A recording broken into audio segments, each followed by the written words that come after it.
particularmente su abordaje en OCT. Quiero que tengan presente que vamos a limitar la charla, perdón, a los hallazgos en OCT. Más adelante les iré mencionando algunos aspectos diferentes de la angiotomografía, que es el OCTA, pero vamos a comenzar con quiero recordarles inicialmente la importancia de estos biomarcadores, y es que el edema macular diabético es una causa de pérdida mayor visual en pacientes con diabetes mellitus. Los antiangiogénicos y los implantes de corticosteroides han demostrado una eficiencia en la disminución del grosor macular y la mejoría visual consecuente. Sin embargo, en algunos casos, la resolución del edema macular diabético no conlleva a una recuperación visual definitiva. ¿Me están oyendo bien? A ver si sigo. Sí, súper. Listo. Entonces, acá recordándoles uno de los protocolos, específicamente el protocolo T, tenemos que después del tratamiento con ranibizumab, a un estudio que se hizo a 1 y 2 años, tenemos los siguientes resultados. Se ha reportado que entre el 40 al 60% de los pacientes que recibieron un manejo con ranibizumab, que es un antiangiogénico, son buenos respondedores, y estos se definen como aquellos que ganaron más de 10 letras, pues, en su examen de agudeza visual. Entre un 22 y un 30% de respondedores, que son aquellos que tienen una ganancia entre 5 a 10 letras, y los pobres respondedores, que corresponden del 10 al 30%, que ganan menos de 5 letras o incluso pierden agudeza visual. Ahora bien, estos biomarcadores nos van a permitir determinar las características que nos ayuden a predecir diferentes desenlaces visuales tras el tratamiento. Estos algunos datos epidemiológicos para tenerlo presente nuevamente. Recuerden que la retinopatía diabética causa una pérdida visual mayor en pacientes menores de 75 años que aún se consideran en una edad laboral productiva. Algunos datos estadísticos acá quiero que tengan presente particularmente para este tema, que el edema macular clínicamente significativo, es decir, con un compromiso central, vamos a tener que representan más o menos unos 500,000 casos para toda la población diabética en países desarrollados, particularmente en Estados Unidos. Es decir, es una entidad prevalente justamente por, pues, la cantidad de pacientes diabéticos que tenemos.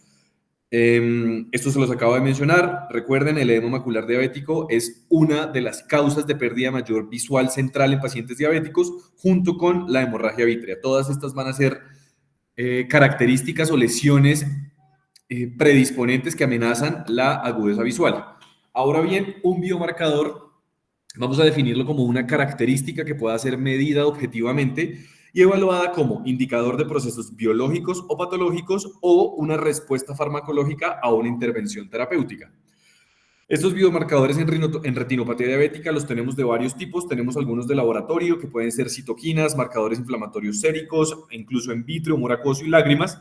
Sin embargo, como se pueden dar cuenta, pues van a ser invasivos y la aplicabilidad se reserva únicamente para el área de la investigación. Ahora bien, en términos imagenológicos, son mucho menos invasivos, tienen un valor pronóstico muy interesante y nos ayudan a monitorizar la respuesta al tratamiento sin tomar medidas muy invasivas en ese aspecto. Ahora bien, en cuanto al mecanismo del edema macular diabético, tenemos que ocurre independientemente del grado de retinopatía diabética. Es más, se pueden considerar dos entidades diferentes y este puede ocurrir independiente justamente de la severidad de la misma.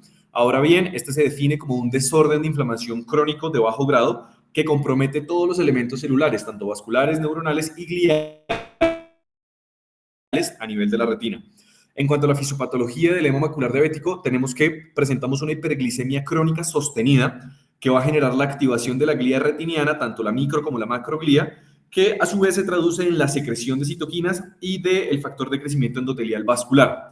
Ahora bien, quiero que tengan presente que la macro y microglía retiniana existen en un fenotipo particular que va a ser en reposo, y una vez tenemos todos estos factores predisponentes, como es la hiperglicemia crónica, uno de los pilares en cuanto a la explicación de la fisiopatología, vamos a tener un switch en este fenotipo que se van a convertir en una glía activada y se pueden visualizar como los focos hiperreflectivos en OCT que más adelante les voy a mencionar. Ahora bien, podemos tener que este edema puede ser de dos tipos: el citotóxico, que es intracelular, o el vasogénico, que es extracelular. Una de las principales células que se compromete en esta entidad va a ser la célula de Müller, cuya fase inicial en términos del daño citotóxico va a ser exclusivo de esta célula. Recordemos que la célula de Müller tiene un mecanismo metabólico muy interesante en la retina, y es que nos permite extraer a través de dos canales importantes que van a ser los de aquaporina y el KIRK1 o KIRK.1, 2 y 4, los elementos intracelulares para mantener una homeostasis respecto a estos volúmenes. Ahora bien, cuando las células de Müller se ven afectadas por una hiperglicemia crónica sostenida asociada a la expresión de factores proinflamatorios, no va a tener la capacidad de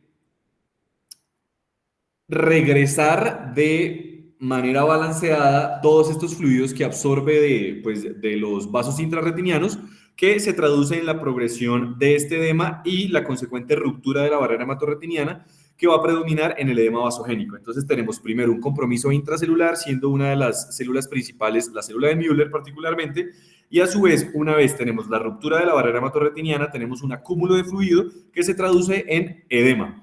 Ahora bien, acá quiero que tengan claro que tenemos diferentes tipos de edema macular que ya se los voy a presentar, y estos van a estar determinados por la membrana limitante externa. Una vez tenemos este mecanismo de ruptura de barrera hematorretiniana, extravasación de lípidos y proteínas y acumulación de fluido, tenemos dos espacios donde podemos tener este acúmulo de fluido, y depende justamente de la membrana limitante externa. Cuando tenemos una membrana limitante externa indemne, vemos que este fluido se acumula anterior a esta misma, por lo que el edema se va a localizar en las capas externas de la retina. Si tenemos ruptura de la membrana limitante externa, este fluido, proteínas se desplazan al espacio subretiniano, generando los desprendimientos de retina neurosensoriales subfoveales. Ahora bien, los tipos de edema van a ser el edema macular cistoide, el edema macular difuso y este particularmente que les acabo de mencionar, que es el desprendimiento neurosensorial subfoveal. Acá para presentarles algunas imágenes, no sé si le alcanza a ver, ¿se ve bien? Quiero ver si acá, ¿están viendo mi cursor o no se ve? Sí, se ve. Ok, entonces lo que les estoy mostrando es la acumulación de fluido intrarretiniano, particularmente como un espacio hiporreflectivo con un diámetro vertical mayor al diámetro horizontal a nivel central, que según la extensión del mismo puede progresar en menor tamaño. Entonces, esta es una de las características del edema macular cistoide. Más adelante les hablo de manera mucho más específica de algunos datos que nos importan de estos quistes intrarretinianos. Ahora bien, denme un segundo, creo que alguien está pidiéndome entrar y les pregunto, ¿la doctora María Fernanda Izaza está conectada? Le voy a enviar el link. Sí, señor, sí estoy conectada. Voy por acá en Bueno, el carro y te estoy oyendo. Vale, doctora. Entonces, continuemos. Ahora bien, en esta otra imagen les quiero presentar varios hallazgos que podemos tener. Quiero que tengan presente que este edema macular no es estricto cada uno de estos tipos, sino que podemos tener combinaciones de los mismos que se definen como mixtos. Ahora bien, existe un porcentaje que se ha determinado como puro, sin embargo, hay una gran cantidad de estos que tienen un comportamiento mixto. Lo que les estoy presentando, aquí les estoy señalando un quiste intrarretiniano gigante por las características. Adicionalmente tenemos otros en el asterisco, los quistes que van de menor tamaño, que representan justamente la característica de este tipo de edema. Adicionalmente, con este asterisco rojo les estoy presentando la acumulación de líquido subretiniano, y adicionalmente en la flecha no se ve muy claro, sin embargo tengo más ejemplos adelante, la disrupción de las capas externas de la retina, que se ve como esta pérdida focal en la continuidad de estas líneas que representan cada una de las capas que les voy a mencionar más adelante. En cuanto al edema macular difuso o espongiforme, acá vemos que en su totalidad las capas de la retina van a estar engrosadas, se aumenta el espesor macular central, y lo que les está señalando la flecha justamente es la presencia de un foco hiperreflectivo de más de 30 micras con sombra posterior, que corresponde a esta hiporreflectividad que se genera desde esta lesión, lo que nos hace pensar en un hallazgo diferente a los focos hiperreflectivos que les mencioné en un principio, sino que correspondería muy posiblemente a un exudado duro. Más adelante les cuento más en detalle sobre esto. Ahora bien, los desprendimientos neurosensoriales subfoveales están determinados por el compromiso de la membrana limitante externa, como se los estaba mencionando. Cuando tenemos íntegras las capas externas de la retina, este líquido se acumula de manera intrarretiniana, es decir, en la parte más interna respecto a estas capas externas de la retina. Ahora bien, como les estoy mencionando, además de lo que está señalando la flecha, que es esta acumulación de líquido subfoveal que corresponde justamente a los desprendimientos serosos de la retina neurosensorial, se asocia, como se pueden dar cuenta, a la presencia de quistes intrarretinianos que, una vez más, corresponden a espacios hiporreflectivos a nivel de las capas internas de la retina. Acá justamente les estoy presentando un tipo de edema macular cistoide asociado a este desprendimiento neurosensorial subfoveal o desprendimiento seroso subretiniano. Ahora bien, esto era para hablarles algo respecto a los tipos. Sin embargo, como se dieron cuenta, cada uno de estos tipos de edema macular se acompaña de otras lesiones o de hallazgos o de pequeñas características que nos hablan de mayor o menor inflamación según los hallazgos que les voy a presentar, que corresponderían justamente a estos biomarcadores. Esta me parece que es la forma más fácil de presentárselos respecto al lugar digamos, la localización de cada uno de estos hallazgos. Podemos tener a nivel de la interfase vitroretiniana una membrana hialoidea posterior engrosada, a nivel de la retina todos estos, de los cuales voy a hablar en detalle, y a nivel de la coroides estos otros que comparten alguna relación con los de la retina, pero que les iré mencionando a detalle y en profundidad cada uno de los mismos. Ahora bien, comencemos con las alteraciones a nivel de la interfase vitroretiniana, que corresponde a la membrana hialoidea posterior engrosada. Lo que les está mostrando la flecha justamente es esto, que se ha descrito de alguna manera como una vitreopatía diabética. Resulta que la membrana hialoidea de estos pacientes sufre unos cambios asociados por la fisiopatología que les mencioné, la expresión de factores de crecimiento vascular endotelial, de citoquinas proinflamatorias, desencadenan un desprendimiento del vitro posterior de manera anómala e incompleta que genera adhesiones vitroretinianas focales difusas, pero que comparten en común que son muy fuertes. Entonces, estos pacientes que presentan este tipo de hallazgos a nivel de OCT van a ser los responsables del edema macular persistente. Ustedes imaginarán que si le aplicamos a este paciente algún manejo antiangiogénico o incluso con un implante de corticosteroide, muy posiblemente no resuelva las características del edema porque lo que está generando el edema es el componente traccional de esta alteración de la interfase vitroretiniana, por lo cual va a haber una pobre respuesta al tratamiento farmacológico, lo que muy posiblemente los haga candidatos a una vitrectomía posterior más peeling según las características que encontremos en cada caso. Ahora bien, en cuanto a la retina, vamos a tener el grosor macular central, que es uno de los primeros que se describió, y adicionalmente en términos de investigación, es uno de los que más prevalentemente se menciona. Sin embargo, quiero que tengan presente que por no ser de los más comúnmente mencionados, es el mejor indicador en términos de confiabilidad y agudeza visual y no es un factor pronóstico predictivo de desenlaces finales, por lo que es importante buscar otros biomarcadores asociados y no ser muy estrictos o más bien de manera exclusiva respecto al grosor macular central. ¿Por qué razón? Esta es una de las causas principales del edema, del aumento del grosor retiniano, que es justamente el aumento del grosor macular. Sin embargo, se presenta de manera secundaria la ruptura de la barrera hematorretiniana, extravasación de lípido al espacio intrarretiniano. Y aquí lo que presentamos es que si el grosor retiniano sobrepasa la capacidad elástica de la misma retina, puede llevar a lesión de los axones de las células bipolares y disminución de la señal de la transmisión visual. Es por esta razón que les estoy diciendo que no aporta un valor pronóstico y predictivo lo suficientemente confiable porque a pesar de que se resuelva el edema macular con la consecuente disminución del grosor macular, no hay una ganancia visual, porque una vez que se ha generado el daño neurodegenerativo asociado a la acumulación de líquido en el espacio intrarretiniano, puede que este grosor disminuya, pero si ya se ha instaurado la lesión a nivel neurodegenerativa, pues no vamos a tener una ganancia visual. Es por esta razón que les estaba mencionando que no deberíamos ser tan exclusivos en términos de revisar solo uno de estos biomarcadores, sino analizar cada estudio como pues, un conjunto. Ahora bien, tenemos el DRIL. Una vez más, la fisiopatología del edema macular. El DRIL se define como la desorganización de las capas internas de la retina y, para decirlo de la manera más simple posible, es la pobre definición o identificación entre las capas de las retinas internas.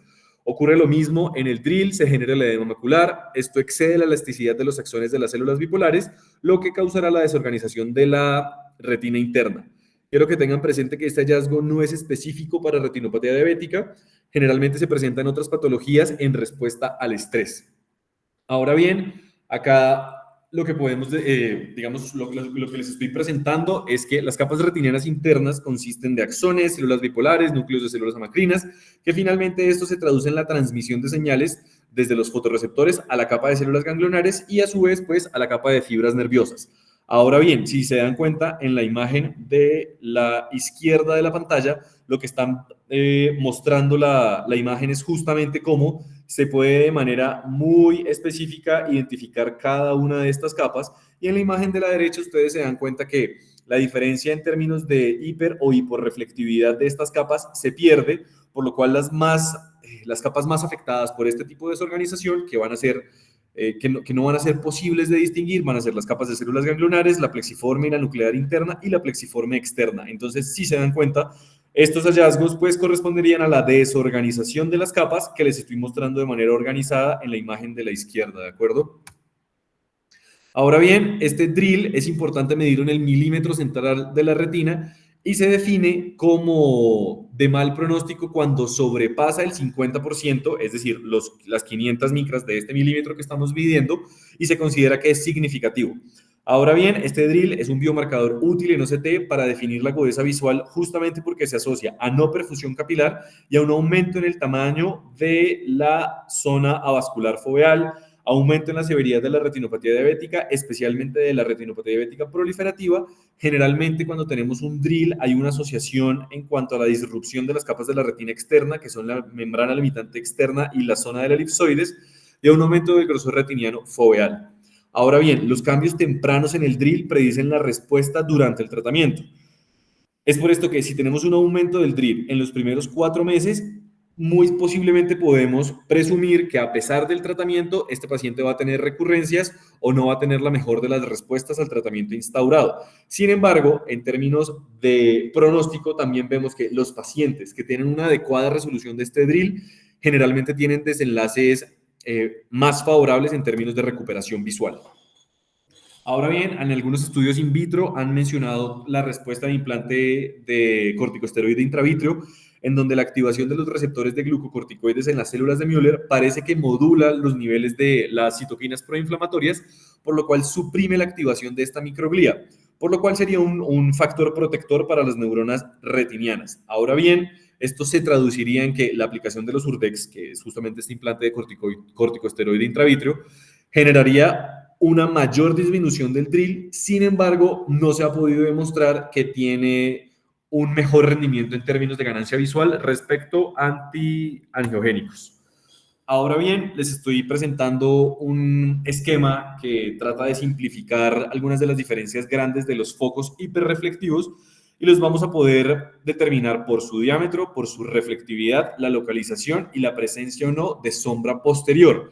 Recuerden que estos focos hiperreflectivos, particularmente los menores de 30 micras, se consideran microglía activada, tienen una reflectividad similar a la capa de fibras nerviosas, generalmente su localización puede ser a nivel de la retina interna o externa, y aquí pues, pienso yo que es uno de los tips más importantes para reconocer entre cada una de estas 3 lesiones, es que la sombra posterior en los focos hiperreflectivos menores de 30 micras está ausente, por lo cual correspondería justamente a la microglía activada.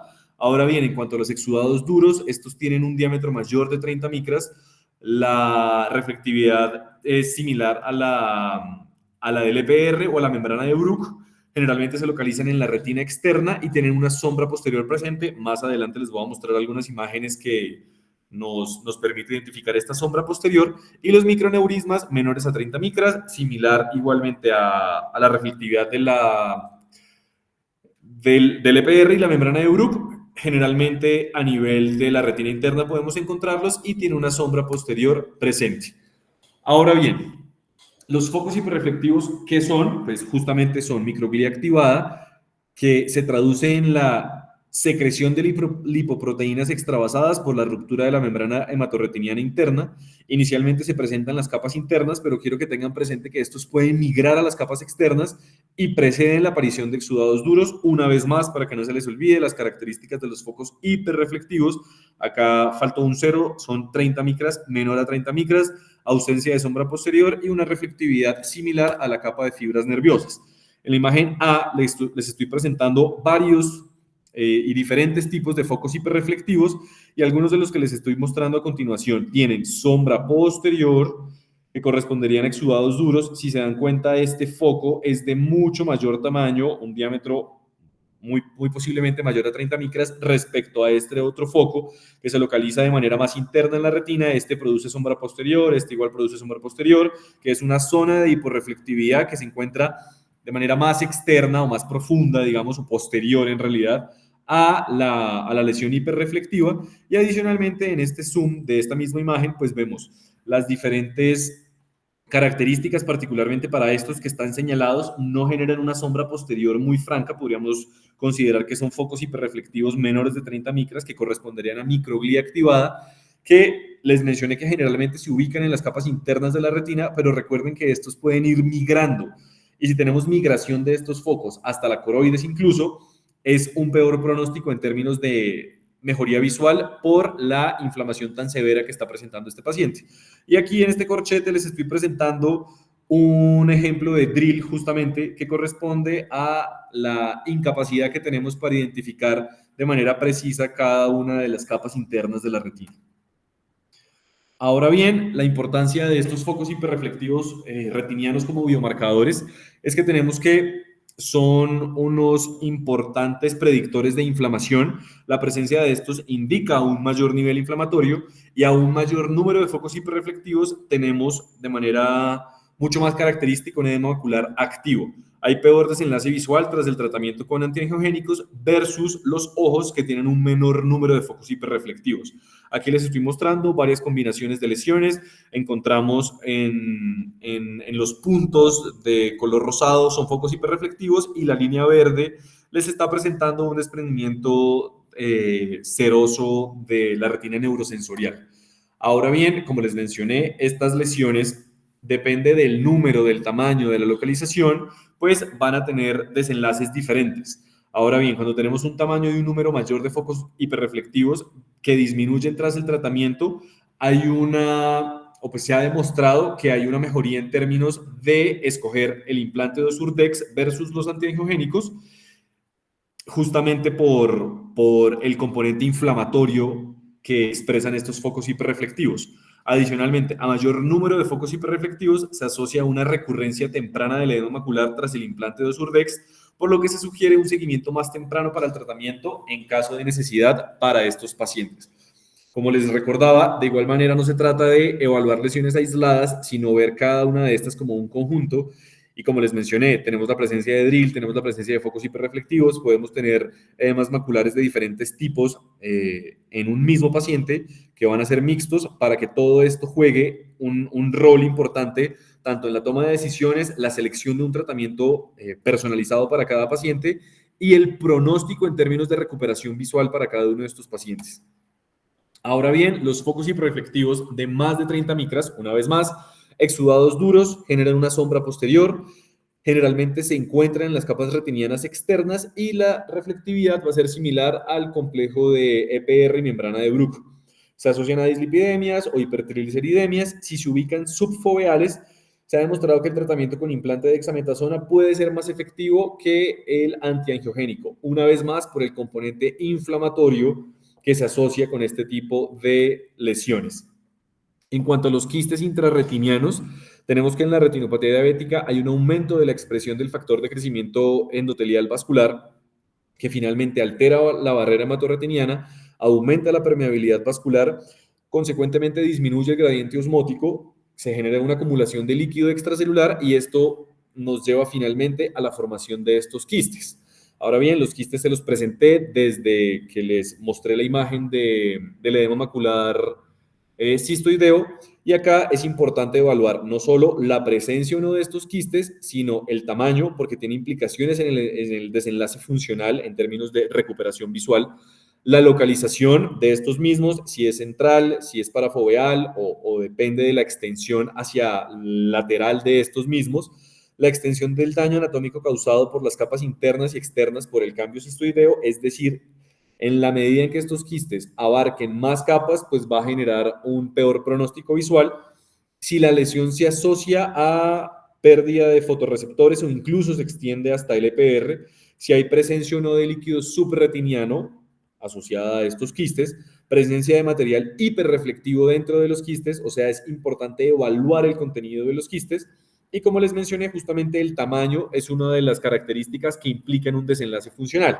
Entonces tenemos quistes intrarretinianos pequeños, menores a 100 micras, los grandes van a ser entre 101 y 200 micras, y los gigantes mayores de 200 micras.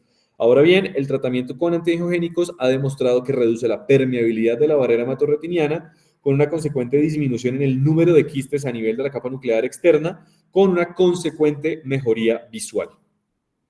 Ahora bien, quiero que tengan presente que las características como biomarcador para los quistes intrarretinianos podemos tenerlas de mal pronóstico o de buen pronóstico. Una vez más, la presencia de quistes grandes y gigantes a nivel de la capa nuclear externa, sin embargo, dependiendo del tamaño de estos mismos, pues pueden abarcar muchas más capas, se asocia a isquemia macular, a un impacto funcional negativo, a lesión de justamente la capa nuclear externa, fotorreceptores y la disrupción de la zona de la elipsoides, que se traduce en pérdida visual irreversible, y adicionalmente la presencia de señales hiperreflectivas dentro de los quistes, es decir, el contenido de estos básicamente es la formación de septos dentro de los quistes que están constituidos por fibrina, productos inflamatorios que se asocian a disrupción de la barrera hematorretiniana y muy posiblemente a una pobre respuesta al tratamiento antiangiogénico. Ahora bien, características de buen pronóstico que se asocian a estos quistes es la presencia de septos entre los quistes que se conocen como procesos retinianos puente, que ya se los voy a presentar. Ahora bien, tenemos presencia de señales hiperreflectiva de los quistes. Si se dan cuenta, el quiste, pues la imagen B tiene su zoom a la derecha. Lo que les estoy mostrando son focos hiperreflectivos dentro de estos quistes que se asocian a un mayor estado inflamatorio, por lo cual también es importante determinar el contenido de los mismos porque nos hará guiarnos frente a un tratamiento respecto a otro. Adicionalmente, estos son los procesos retinianos puente, que corresponden a elementos neuronales residuales que conectan la retina externa con la interna, que pues finalmente van a constituir a los axones del nervio óptico. Esto se traduce en una buena transmisión de los impulsos visuales al nervio óptico porque las células de Müller y bipolares son un componente importante de estos quistes intrarretinianos.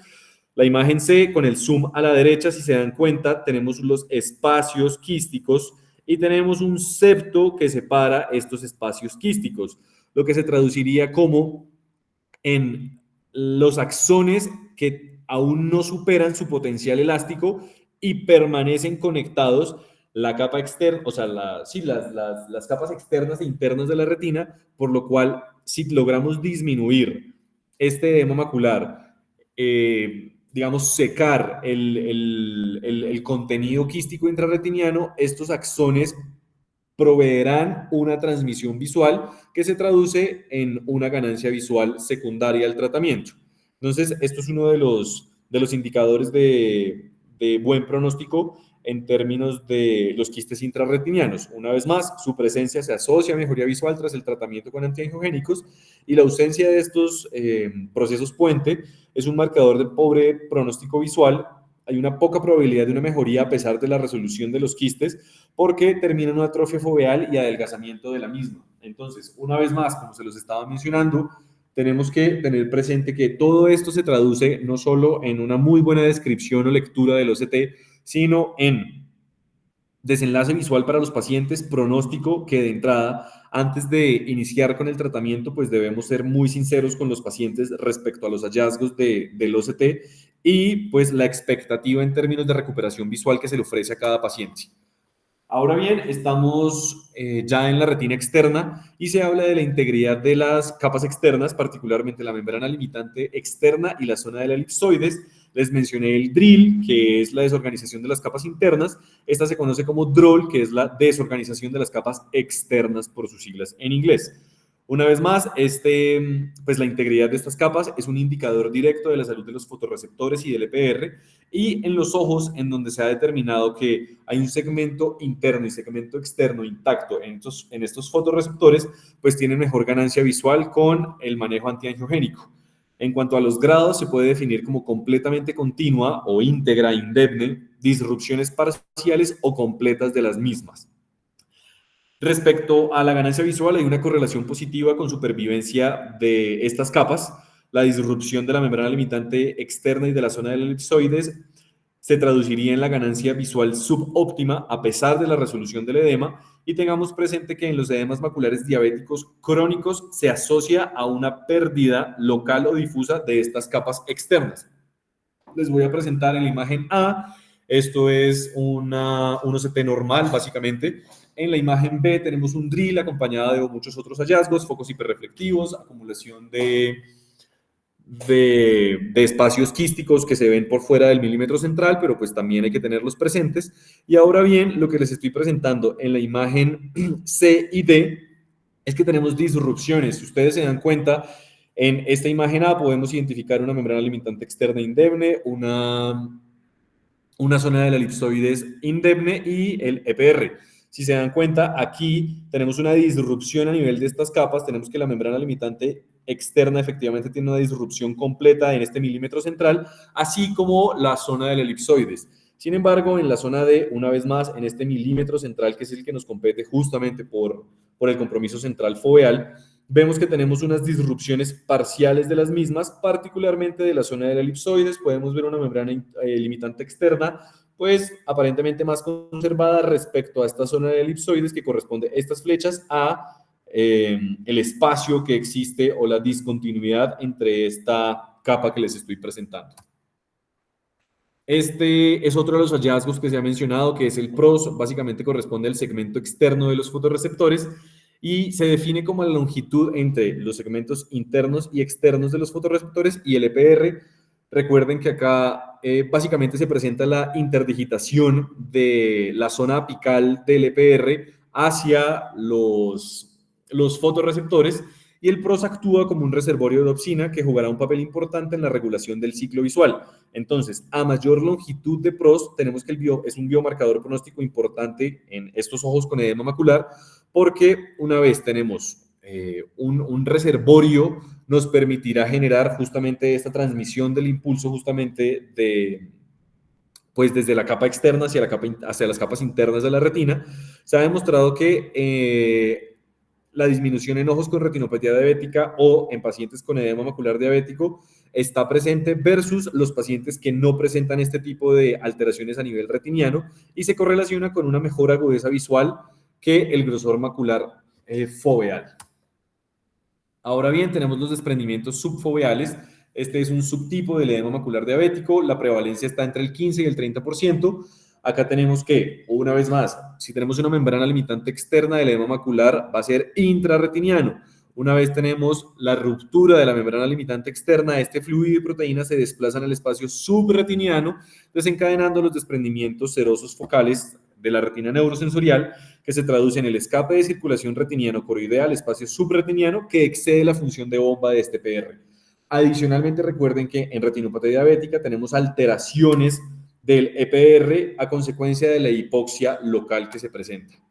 Entonces tenemos acá que este es un biomarcador importante a nivel de OCT. Hay evidencia contradictoria respecto al pronóstico visual o incluso a la terapia farmacológica a escoger, pero lo que sí está demostrado es que se asocia a disminución de la sensibilidad retiniana, aumento del grosor coroideo, una disrupción de las capas externas de la retina, una mayor concentración de citoquinas proinflamatorias, particularmente de interleuquina 6, y pues justamente se correlaciona con un mayor número de focos hiperreflectivos. Si se dan cuenta, la presencia de marcadores proinflamatorios asociados a focos hiperreflectivos se traduciría en un componente inflamatorio mucho más significativo, por lo cual se presume que va a haber una mejor respuesta al implante de dexametasona, que pues es el Osurdex. Aquí una imagen en donde pues hay varios hallazgos muy importantes. Se dan cuenta, tenemos los 3 milímetros centrales. En esos 3 milímetros centrales nos están mostrando focos hiperreflectivos. Aquí para todas estas flechas, si se dan cuenta, se ubican en las capas internas de la retina, no hay sombra posterior. Tenemos espacios hiporreflectivos quísticos que se correlacionan con quistes intrarretinianos. Estas conexiones que se presentan acá son los procesos puente, lo cual habla de un pronóstico visual mucho más favorable en caso de no tenerlos. Si se dan cuenta en este milímetro central, igual tenemos unos quistes intrarretinianos, afortunadamente no en pues, la zona central. Sin embargo, este paciente igual presenta la acumulación o el desprendimiento seroso subfoveal o desprendimiento seroso de la retina neurosensorial en el milímetro central. Tenemos el grosor coroideo que va a estar aumentado y si se dan cuenta, a pesar de que tenemos esta acumulación de líquido subretiniano, vamos a poder diferenciar las capas externas de la retina, membrana limitante externa y zona de elipsoides que está conservada. Ahora bien, para finalizar, los biomarcadores coroideos, tenemos el grosor coroideo, los focos hiperreflectivos y el índice vascular coroideo que tiene fines, digamos, más en términos de investigación. Todavía hace falta evidencia para validarlo como uno de los biomarcadores que se deben buscar, pero quiero que lo tengan presente. Ahora bien, se ha demostrado que al menos en términos de estos biomarcadores coroideos, el efecto va a ser similar para los parámetros coroideos posterior al tratamiento antiangiogénico o con Osurdex. Ahora bien, en cuanto al grosor coroideo subfoveal, tenemos que a mayor grosor coroideo se presume que hay una coriocapilaris intacta, menos isquemia en la retina externa y una función preservada de los fotorreceptores. Es un predictor de respuesta a antiangiogénicos y el desenlace visual es superior después del tratamiento antiangiogénico versus el tratamiento con corticosteroide. Y a mayor grosor coroideo, pues hay una asociación independiente con una mejor respuesta visual y anatómica posterior al anti-VEGF. Entonces, acá lo que pueden presumir es que cuando tenemos una disminución de este grosor coroideo es que tenemos áreas de atrofias asociadas a la hipoxia focal desencadenada por la alteración de la barrera hematorretiniana. Estos focos hiperreflectivos que se los mencioné, menores de 30 micras, sin sombra posterior, una reflectividad similar a la capa de fibras nerviosas, les dije que por lo general se encuentran a nivel de las capas internas de la retina. Cuando se encuentran a nivel coroideo, son los mismos focos hiperreflectivos que teníamos a nivel de la retina interna, pero que migran desde la retina hacia la coroides por una disrupción de las capas externas, la membrana limitante externa y la zona de la elipsoides, y se presenta más frecuentemente en retinopatía diabética proliferativa. Este es un marcador de pobre pronóstico en términos de agudeza visual, y acá tienen unas de las imágenes. Si podemos ver en la imagen superior, en las flechas amarillas, vemos cómo está en la presencia de estos focos hiperreflectivos, tenemos unos desprendimientos serosos de la retina neurosensorial. Sin embargo, se pueden dar cuenta que las capas externas de la retina, una vez más, membrana limitante externa y zona de elipsoides, está intacta, por lo cual estos focos están intrarretinianos. Sin embargo, vemos que acá en la imagen inferior, con estas flechas que les estoy presentando acá, está en la presencia de estos focos hiperreflectivos porque muy seguramente hay una disrupción a este nivel de las capas externas de la retina que les permiten migrar hasta la coroides. Y para finalizar, tenemos el índice vascular coroideo. Básicamente es la relación entre el área coroidea luminal, es decir, la presencia de vasos, versus el área coroidea total. No se altera por factores sistémicos, contrario a lo que ocurre con el grosor coroideo. Por eso, recientemente ha sido descrito como un parámetro para monitorizar la progresión de la retinopatía diabética, porque no hay factores externos que nos puedan presentar este tipo de cambios o no se han descrito hasta ahora. Se ha determinado que el índice vascular coroideo está disminuido en los pacientes con retinopatía diabética y que la coroides podría ser el primer sitio primario de injuria en retinopatía diabética. Como les mencioné, aún no se ha validado, necesita más investigación, pero quería traérselos a colación para que lo tengan presente. Finalmente, algunas de las conclusiones, y es que el progreso en técnicas de OCT llevan a la identificación de nuevos parámetros en el potencial de biomarcadores para el edema macular diabético. Esto nos permite mejorar el diagnóstico, el tratamiento, el seguimiento, el pronóstico de nuestros pacientes y el análisis de estos biomarcadores descritos recientemente, pues ofrece unas nuevas perspectivas sobre la patogénesis, diagnóstico temprano y monitorización tanto de los pacientes con retinopatía diabética y edema macular diabético. Muchas gracias. ¿Preguntas? Las que quieran. Yo tengo Cuéntenme. la